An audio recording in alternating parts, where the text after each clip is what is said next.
fit and fine. Dear kids, in essays previously I had explained you chapter 10 Kabaddi Kabaddi Kabaddi and its objective portion, and today I am going to explain you its question answers. So are you ready? Let's begin. Let's see, the first question is how many players are there in a kabaddi team? Kabaddi team में कितने members होते हैं? Let's see the answer. There are 12 members in a team of kabaddi and 7 players are seen on the ground at one time. Kabaddi में हर एक team में 6 members होते हैं.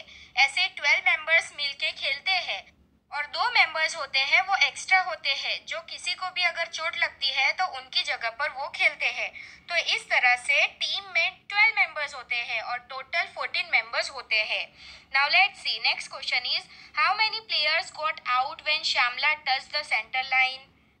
श्यामला ने जब सेंटर लाइन को टच किया तब कितने प्लेयर्स आउट हो गए? Let's see the answer. When Shyamala touch the centre line all the players of opposite team got out. कि जब श्यामला ने मिडल लाइन को टच किया तब ऑपोजिट टीम के जितने भी मेंबर्स थे वो आउट हो गए. Let's see the next question. By which name is the sport kabaddi known? Kabaddi को और भी कौन से नाम से जाना जाता है? यस, आपको मैंने बताया था ना, the sport of kabaddi is known as chedu guddu, hututu, चू किटकिट, हाडूडू एटसेट्रा. ये सारे नाम से कबड्डी जानी जाती है. Let's see the next question. Who inspired and supported Jwala, Leela and Heera to play kabaddi? Jwala, Leela और हीरा को, तीनों सिस्टर्स को किसने इंस्पायर किया था कबड्डी खेलने के लिए? यस, आपको पता है ना kids, Jwala, Leela and Heera were inspired to play kabaddi by their maternal uncles, मतलब मामा, and their mother supported them. उनके जो मामा थे और उनकी मम्मी ने उनको इंस्पायर किया था कबड्डी खेलने के लिए. Let's see the next question is which game sports have you played? आपने कौन से गेम्स या स्पोर्ट्स खेले हैं? I have played catch catch, gilli danda, hide and seek, hopping. We also play kho kho, chess and cricket. मैंने तो गिल्ली डंडा है, हाइड एंड सीक है, हॉपिंग है, फिर खो खो, चेस, क्रिकेट ऐसी गेम्स खेली है. तो किड्स, आपने कौन सी गेम्स खेली है? Now let's see the next question. What are indoors and outdoors games? Indoor games और आउटडोर गेम्स क्या होती है? Let's see the answers. Games that can be played inside a house are known as indoor games. जो games हम घर के अंदर खेलते हैं उसे इंडोर गेम्स कहा जाता है. And the games which are played outside और on a playground are known as outdoor games. जो गेम्स हम घर के बाहर या प्लेग्राउंड में खेलते हैं तो उसे आउटडोर गेम्स कहा जाता है. जैसे कि इंडोर गेम्स के कौन से एग्जाम्पल्स है? तो चेस है, लूडो है, कैरम बोर्ड है, ये सारे हम घर के अंदर खेलते हैं. और प्लेग्राउंड में हम कौन सी गेम्स खेलते हैं? तो बैडमिंटन है, क्रिकेट है, वॉलीबॉल है, तो ये सारे आउटडोर गेम्स है. Right. Now let's see the next question. Name the 5 sports person you know and mention the game with which they are associated. हमें स्पोर्ट पर्सन के नेम लिखने हैं और वो लोग कौन सी गेम खेलते हैं उसके हमें नेम्स भी लिखने हैं. फर्स्ट है विराट कोहली. तो विराट कोहली कौन सी गेम खेलता है? यस, वो तो आपको पता ही होगा, वो क्रिकेट गेम खेलता है ना. नेक्स्ट है लज्जा गोस्वामी. तो वो कौन से गेम से एसोसिएटेड है? यस, शूटिंग से वो एसोसिएटेड है. नेक्स्ट है कर्णम मल्लेश्वरी. तो वो कौन है? वेट लिफ्टर है. उसके बाद है सरिता गायकवाड़. तो वो रनिंग करती है. राइट. नेक्स्ट है सानिया मिर्जा. तो सानिया मिर्जा टेनिस खेलती है. Now kids, our next topic is brief question answers. Let's see the first question is what does it mean to be out in kabaddi? In how many ways does one get out in the game? Kids, kabaddi के game में out का मतलब क्या होता है और कितने तरीकों से आउट हो सकते हैं? Let me tell you. When a player enters the area of the opposite team saying kabaddi kabaddi and does not touch the center line, then he is out until he is in the opposite area and has not returned to his own side. If he cannot do this and stops for breath, then also he is out. जो भी team का player kabaddi kabaddi बोलते हुए opposite team में जाता है और opposite area में से वापस आते वक्त अगर वो सेंटर लाइन को टच नहीं कर पाता है और वो अपनी जगह पर वापस नहीं आ पाता है तो वो आउट हो जाता है. If he can not do this and stops for breath, then also he is out. और अगर वो कबड्डी कबड्डी बोलते हुए स्टॉप हो जाता है और बीच में सांस ले लेता है तो भी वो आउट हो जाता है. Now let's see the next question. How do you resolve the disputes during games? Games में डिस्प्यूट्स तो होते ही रहते हैं, राइट? छोटे मोटे झगड़े होते ही है, तो उसे हम कैसे सॉल्व करेंगे? Let me tell you, when we have an argument और fight during a game, first of all we give our opinion. जब भी हमारी गेम में झगड़े होते हैं तो हमें अपना ओपिनियन देना चाहिए। If the opposite team argues, we also argue. If the argument gets aggressive, we ask our elders to help. And finally, the one who is correct gets justice. अगर ऑपोजिट टीम आर्ग्यूमेंट करती है तो हमें भी argument करनी चाहिए, और अगर वो बहुत ही ज़्यादा आर्ग्यूमेंट बढ़ जाती है और एग्रेसिव हो जाती है तो हमारे जो स्पोर्ट्स टीचर होते हैं या हमसे जो बड़े हैं उनसे जाकर हमें हेल्प लेनी चाहिए, और फाइनली जो सही होता है उसको जस्टिस मिलता है।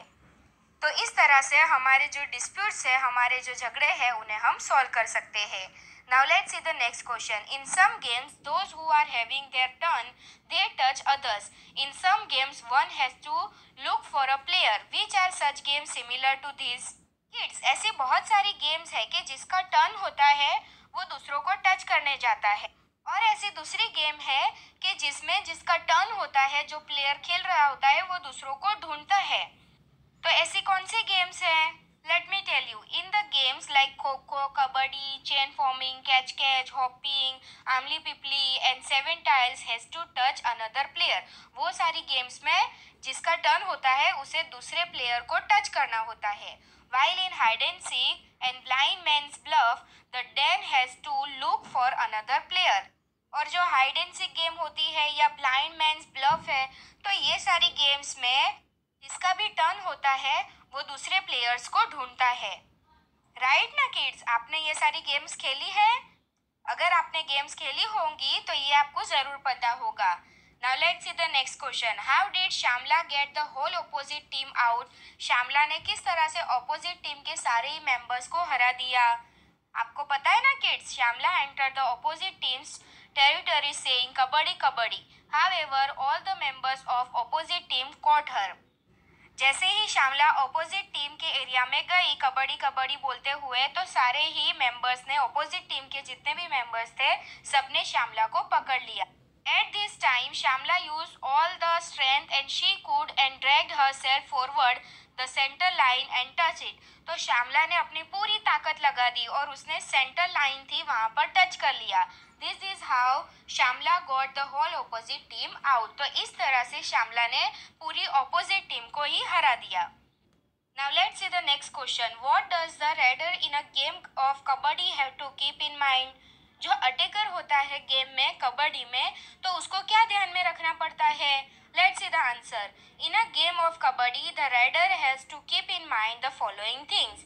First, use the body appropriately. उसे अपनी बॉडी का ध्यान रखना है। Be alert and use the mind. उसे अलर्ट रहना है, केयरफुल रहना है और अपना माइंड भी अलर्ट रखना है। Pay attention on all four sides. उसे चारों तरफ ध्यान रखना है। Be careful that no one from the opposite team touch him or her when he touches their line. और उसे ये भी ध्यान रखना पड़ता है कि जब वो लाइन को टच कर रहा हो तो ऑपोजिट टीम का कोई भी मेंबर उसे टच ना कर सके। तो ये सारी चीज़ों का ध्यान राइडर को रखना पड़ता है। Now let's see the next question. In the past, what did people think about girls playing kabaddi? Past में अगर लड़कियां कबड्डी खेले तो सब लोग क्या सोचते थे, क्या बोलते थे? यस किड्स, मैंने आपको बताया था ना, in the past girls were not allowed to play kabaddi. Past में लड़कियों को कबड्डी खेलना अलाउ नहीं था। They thought that if girls played such rough games nobody would marry them. कि अगर लड़कियां इस तरह की रफ गेम्स खेलेंगी तो कोई भी उनसे शादी नहीं करेगा। They also said that girls had to wear boys' clothes to play this game, so they stopped girls from playing kabaddi. और वो लोग ये भी बोलते थे कि लड़कियों को ये गेम खेलने के लिए लड़कों के कपड़े पहनने पड़ते हैं, तो इसीलिए वो लोग लड़कियों को कबड्डी खेलने से मना करते थे। Now let's see the next question is what benefits do we gain by playing games? Kids, अगर हम गेम्स खेलते हैं तो उससे हमें क्या बेनिफिट्स मिलते हैं? Let's see the answer. Our body become flexible and healthy. हमारी बॉडी फ्लेक्सिबल और हेल्दी रहती है। नेक्स्ट है various skills are inculcated in us. हम धीरे धीरे से बहुत सारी स्किल्स जानने लगते हैं, समझने लगते हैं। Qualities like discipline, sportsmanship and teamwork developed in us. और हमारे अंदर स्पोर्ट्समैनशिप, डिसिप्लिन और अच्छे से कैसे टीम वर्क करना चाहिए वो सब कुछ डेवलप होता है। We learn to enjoy victory and accept defeat with the sportsman like attitude. अगर हम जीतते हैं तो कैसे हमें एंजॉय करना है, और अगर हम हारते हैं तो वो हार को कैसे एक्सेप्ट करना है और कैसा एटीट्यूड रखना है, वो सब कुछ ही हम गेम से सीखते हैं। So kids, here our chapter is completed. Hope you all understand. Thank you for watching. Stay home, stay safe. Bye.